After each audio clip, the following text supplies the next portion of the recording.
I rise today, Mr. Speaker, in support of the underlying rule, but also in opposition to the action that is being proposed by my colleagues on the other side of the aisle.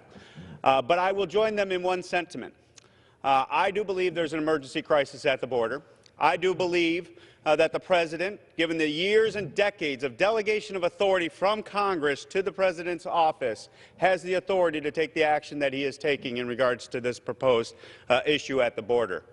But where I agree with my colleagues on the other side is that the presidential authority is something that we need to take into consideration and reform going forward. It should not be because it's President Trump. It should not be because it was President Obama. But each and every time the executive branch uses its authority and reaches into areas that go beyond the constitutional limits of that office, we should stand together as members of Congress to exert our authority. That is why, Mr. Speaker, there's a bipartisan group of us working over the last few weeks, and we intend to drop a resolution sometime soon that will amend the National Emergencies Act to make it clear that when there's a national emergency declared in this country, that we speak as one nation, one body here in Congress with the President, and we have to affirmatively take a vote here in Congress, go on record, and not hide any longer as members of Congress.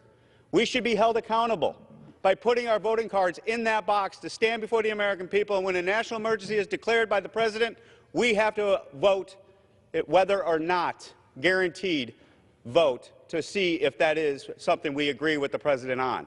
That is a fundamental reform that will reestablish Article 1 of the Constitution. And to my colleagues that are up today, where were you when President Obama overreached in his executive office?